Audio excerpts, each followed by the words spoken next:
পশুর প্রতিও যদি মানুষের দায়বোধ থাকে তাহলে মানুষের প্রতি মানুষের দায়বোধ থাকবে না। আর এইখানে আমরা যারা আছি তারা বড়ই সৌভাগ্যবান যে মানুষ যখন বিপদে পড়ে অসুস্থ হয়, আহত হয়, তখনই আমাদের কাছে আসে।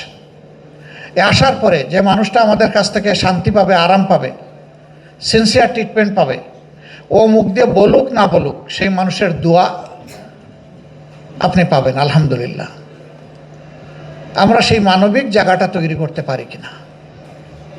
আল্লাহ আমাদেরকে যে বিবেক দিয়েছেন সেই বিবেক অনুযায়ী আমরা দুনিয়ার সামনে একটা মডেল উপস্থাপন করতে পারি কিনা।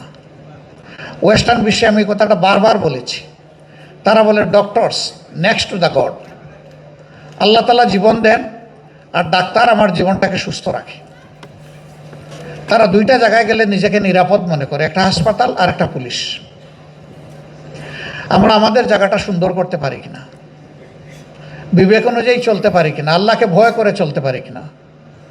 হাসরের দিন কিছু মানুষকে আল্লাহ আটকাই দিবেন, বললেন ওরে বান্দা তুমি তো অনেক নেকি করে এসেছো, কিন্তু আমার একটা হক তুমি আদায় করো নাই। আল্লাহ বলবেন সেই হকটা কি? আল্লাহকে বান্দা জিজ্ঞেস করবে, হে আল্লাহ সেই হকটা কি আমার উপর আপনার? বলবেন যে আমি অসুস্থ হয়ে তোমার কাছে গিয়েছিলাম, তুমি মন ভরে সেদিন আমার সেবাটা করো নাই।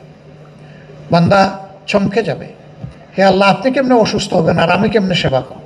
বলে হ্যাঁ আমি না তো, আমারই একটা বান্দা অথবা বান্দি তোমার কাছে অসুস্থ হয়ে গিয়েছিল, তুমি তার সেবা করলেই আমার সেবা করা হতো। তুমি সেদিন যেহেতু তার সেবা করো নাই, আমার হকও তুমি আদায় করো নাই, আমরা আটকা পড়েছি। সম্মানিত ভাই বোনেরা, এই জায়গাটায় আমি অনুরোধ করব যে স্বচ্ছতা, বিবেকবোধ, দায়বোধ এবং দরদ নিয়েই যদি আমরা মানুষের প্রতি চিকিৎসার হারটা বাড়িয়ে দিই, আল্লাহ তাআলা দুনিয়ায়ও আমাদেরকে সম্মানিত করবেন, আখিরাতেও সম্মানিত করবেন।